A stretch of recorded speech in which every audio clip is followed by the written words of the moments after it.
Dans l'Est, certains agriculteurs exploitent des terres sur les zones de présence du grand hamster d'Alsace.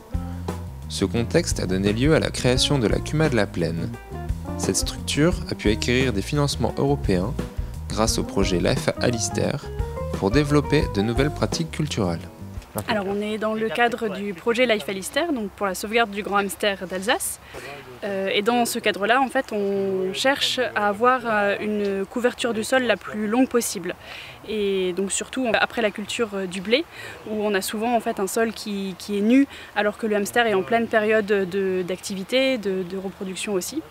Et donc l'idée de l'expérimentation, c'est de tester différents mélanges et différentes techniques d'implantation de couverts végétaux qui sont composés au minimum de tournesol, de légumineuses et de graminées.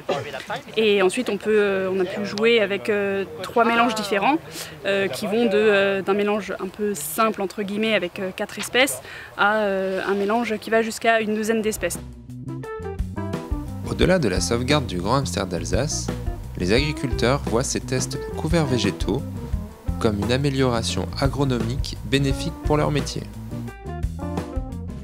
Donc ces cultures ont déjà une vocation d'une part de couvrir le sol assez rapidement pour justement avoir une protection pour le hamster, mais aussi d'apporter quelque chose à l'agriculture par rapport au sol et surtout à l'agriculteur par rapport à une gestion aujourd'hui des intrants et de tous les couverts et de tout ce qui tourne autour. En tout cas, on est là pour faire avancer les choses et on souhaite toujours dans cette CUMA faire des essais pour pouvoir prouver ce qui va et qui ne va pas, plutôt que de nous imposer un certain nombre de techniques. On sait que pertinemment il y aura des échecs derrière. Les premiers résultats sur la matière sèche sont meilleurs pour les semis qui ont été réalisés le plus tôt en saison. Les pratiques culturales lors de l'implantation ont joué sur le développement des adventices. On se retrouve en fait avec un effet date de semis qui est assez important, puisqu'on se rend compte que pour presque les 3 types de couverts, si les couverts ont été semés avant le 25 juillet, on va obtenir des biomasses de 1,5 tonne voire 2 tonnes par hectare.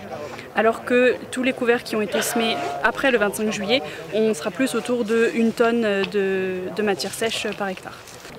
La deuxième chose qu'on peut voir par rapport à cette expérimentation, on s'est rendu compte qu'il y avait des adventices, donc on a aussi calculé la production de biomasse d'adventices, donc essentiellement kénopodes cette année, et on se rend compte qu'il y a beaucoup plus de kénopodes qui sont présents sur les parcelles qui ont été déchaumées puis semées.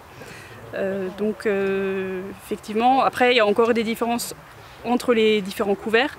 Le couvert qui a le moins d'espèces, donc le couvert à 4 espèces, et aussi celui qui laisse passer le plus d'adventices, et peut-être parce que effectivement c'est des espèces qui couvrent assez lentement et qu'il n'y en a pas beaucoup qui peuvent prendre leur lait pour couvrir rapidement et se développer dans le temps. Le surcoût d'un tel mélange par rapport au mélange classique, c'est des choses qu'il convient de prendre en compte parce que voilà, un tournesol, un radis ou selon les années, certains mélanges peuvent être plus chers que d'autres. Donc ça sera aussi un des critères de choix, je pense, pour un certain nombre d'agriculteurs. Les couverts végétaux doivent également permettre de laisser moins de blé sur pied. Le fait d'avoir implanté ces couverts avec pas mal de fleurs dedans, il faut le dire, c'est qu'aujourd'hui les gens s'arrêtent, cueillent et trouvent ça beaucoup plus attrayant, on va dire, qu'une simple moutarde ou quelque chose. Maintenant, arriver à leur expliquer le pourquoi du comment, je crois que ça c'est une deuxième étape qu'il faudra qu'on y aille. Mais surtout, ce qu'on cherche aujourd'hui, c'est par rapport à l'image du blé sur pied. C'est que les gens ont beaucoup de mal à comprendre pourquoi on laisse du blé sur pied. Et donc, un des objectifs de ces couverts, c'est de dire, on va essayer de mettre quelque chose en place. Alors là, on l'a semé après moisson, mais on est également en train de faire des tests pour semer dans les blés en place, pour qu'une fois qu'il y ait la récolte qui soit effectuée, qu'il y ait tout de suite un couvert qui prenne le dessus, pour justement éviter cette problématique du blé qui reste dehors et qui est symbole aussi du pain pour beaucoup et donc de nourriture.